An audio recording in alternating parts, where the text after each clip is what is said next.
എല്ലാ ദിവസവും വ്യായാമം ചെയ്യണം. എല്ലാ ദിവസവും വ്യായാമം ചെയ്തെങ്കിൽ മാത്രമാണ് നമ്മുടെ ശരീരത്തിന് നല്ല ഉന്മേഷം കിട്ടത്തുള്ളൂ. എല്ലാ പാർട്ടും നമുക്ക് വളരെ ഈസി ആയിട്ട്, ഇപ്പോൾ കൈ ആണെങ്കിലും കാലാണെങ്കിലും നമുക്ക് അങ്ങോട്ടും ഇങ്ങോട്ടൊക്കെ ഒന്ന് നടക്കുമ്പോഴും അല്ലെങ്കിൽ പൊക്കുമ്പോഴും ഒന്നും വേദന ഇല്ലാതിരിക്കുള്ളൂ. അല്ലാതെ നമ്മൾ വല്ലപ്പോഴും ഒരു എക്സസൈസ് ചെയ്തിട്ട് അല്ലെങ്കിൽ ഈ ഒരു രീതിയിൽ ചെയ്തിട്ട് യാതൊരുവിധ കാര്യവുമില്ല. ചെയ്യുമ്പോൾ അത് കണ്ടിന്യൂസ് ആയിട്ട് ചെയ്തുകൊണ്ടിരിക്കണം.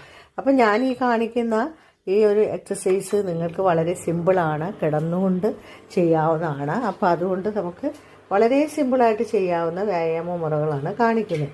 അപ്പം നിങ്ങൾക്ക് ഇത് ചെയ്യാൻ താല്പര്യമുള്ളവർ എന്നോട് ഒപ്പം കൂടിക്കോളൂ, ചെയ്തോളൂ.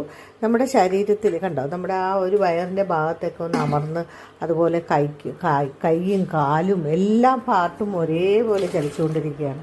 അപ്പോൾ അതിൻ്റെ ഗുണമെന്ന് പറയുന്നത്, നിങ്ങൾ ആ എക്സസൈസ് ചെയ്ത് അത് കഴിഞ്ഞതിന് ശേഷം നമ്മുടെ ആ ഒരു ദിവസത്തെ ഓരോ ജോലിക്കിടയിൽ നമുക്ക് യാതൊരുവിധ ടെൻഷനോ അല്ലെങ്കിൽ ക്ഷീണമോ തളർച്ചയോ ഒന്നും ഉണ്ടാവില്ല. അപ്പോഴാണ് ഈ വ്യായാമം ചെയ്തതിനെക്കുറിച്ചുള്ള ഈ വ്യായാമം കൊള്ളാലോ നമുക്ക് അപ്പോഴാണ് ഓർമ്മ വരുന്നത്. അപ്പോൾ എല്ലാ ദിവസവും അതുകൊണ്ട് തന്നെ ചെയ്യുക. ഒരു ദിവസം ചെയ്തിട്ട് പിറ്റേ ദിവസം ചെയ്യുമ്പോഴേക്കും നമ്മുടെ ആ ഒരു വ്യായാമത്തിൻ്റെ ഒരു ഫലം കിട്ടത്തില്ല. അപ്പോൾ കണ്ടിന്യൂസ് ആയിട്ട് എല്ലാവരും ചെയ്യുക, വീഡിയോ നോക്കി അതുപോലെ ചെയ്യുക. നിങ്ങൾക്ക് ഇഷ്ടപ്പെടുകയാണെങ്കിൽ ലൈക്ക് ചെയ്യുക, അതുപോലെ കമൻറ്റുകൾ നിങ്ങൾക്ക് താഴെ രേഖപ്പെടുത്താവുന്നതാണ്. ആദ്യമായി കാണുന്നവരാണെങ്കിൽ ഒന്ന് സബ്സ്ക്രൈബ് ചെയ്യുക, തൊട്ടടുത്തുള്ള ബെല്ലൈക്കൻ കൊടുക്കുക.